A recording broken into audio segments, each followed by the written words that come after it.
तो ये बोल नहीं पा रहे हैं। देखिए, जितना डॉलर ऊपर जाएगा और रुपया नीचे जाएगा, साधारण भाषा में यही है कि उतनी चाय महंगी हो जाएगी। याद करो, जब 40 रुपए 50 रुपए डॉलर रहा होगा तो चाय की कीमत क्या रही होगी। आज मैनपुरी में भी 15-20 रुपए की चाय मिल रही होगी। तो सोचिए, डॉलर जब ऊपर जाएगा तो आपकी चाय महंगी हो जाएगी। डीजल पेट्रोल की कीमत कहाँ पहुँचा दी। जो लोग कहते थे गैस सिलेंडर गरीबों को फ्री देंगे, हर दूसरे तीसरे दिन आप देखते हैं कभी डीजल की कीमत बढ़ जाती, पेट्रोल की कीमत बढ़ जाती, अब गैस सिलेंडर की कीमत बढ़ रही है। खाद दे नहीं पा रहे हैं लोग।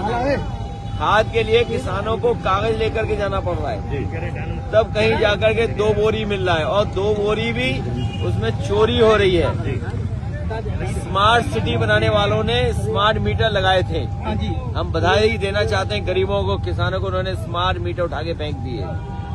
तो एक तरफ जहां महंगाई बढ़ रही है, भ्रष्टाचार बढ़ रहा है, इनके मंत्री लोग बेईमानी कर रहे हैं। अभी सुना होगा एक मंत्री जी का विभाग हटाया गया, उन्हें हाफ कर दिया गया है। और मैं आपको यकीन ये दिलाता हूं, इनके कई विधायकों की टिकट साफ हो जाएगी। अभी तो मंत्री पद हाफ हुआ है, आने वाले समय में देखना टिकट साफ हो जाएगी। तो सोचिए, जिनके पास जनता के पास जाने के लिए कोई मुद्दा न हो तो वो इसी तरह जनता को गुमराह करेंगे। परिवर्तन के देश में 2027 की राजनीति बहुत अहम रखती है। ऐसे में ओवैसी बहराइच से 14 तारीख से अपना चुनावी आगाज करने जा रहे हैं। बंगाल का चुनाव आपने देखा जी, और आपने देखा कि आदरणीय ममता दीदी पर मुकदमा दर्ज हो रहा है जी। हमारे मुख्यमंत्री अपने गंभीर धाराओं के मुकदमे वापस लेते हैं, लेकिन बीजेपी की सरकार बनने के बाद एक लोकप्रिय मुख्यमंत्री पर मुकदमे दर्ज कराए। इससे ज्यादा खतरनाक काम लोकतंत्र में क्या हो सकता है। ये लोकतंत्र को खतरा है। और मैं आपको याद दिला दूं, जिस तरह से इन्होंने रामपुर का चुनाव जीता, फैजाबाद का बाई इलेक्शन जीता, पुनरकी का चुनाव जीता, अंबेडकर नगर में बाई इलेक्शन जीता, कानपुर बेईमानी करना चाहते थे, करहैल में बेईमानी करना चाहते थे।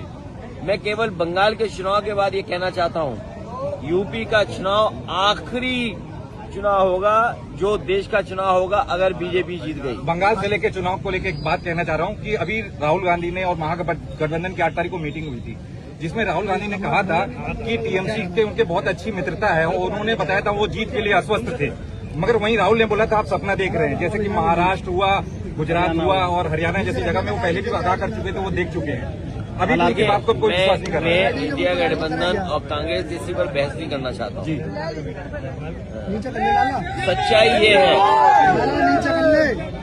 सच्चाई ये है कि विपक्ष एक रहे, इंडिया गठबंधन एक रहे, तो बीजेपी को हराया जा सकता है। लगाएंगे कि नहीं लगाएंगे?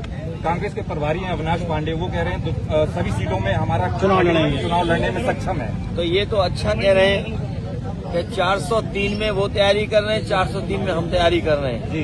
तो 403 कितना हो गया? 806 विधानसभाओं की तैयारी हो रही है। इसका मतलब इंडिया गठबंधन डबल तैयारी कर रहा है बीजेपी को हराने के लिए। सर, मैनपुरी में प्रेस क्लब के लिए तैयारी बहुत दिन से की गई, उसका अवैध कब्जा था, सभी पत्रकार साथियों ने मिलकर उसको खाली कराया। मुझे सुनने में आया है पूरे उत्तर प्रदेश में भारतीय जनता पार्टी जमीनें कब्जा कर रही है। मैनपुरी में भी बड़ी पैमाने पर जमीनें कब्जा की होंगी। तो ये मंत्री लूटना चाहते हैं। अभी एक मंत्री हाफ हुआ है, देखना जनता इन मंत्रियों को साफ कर देगी। राजनीति में भाषाओं की मर्यादा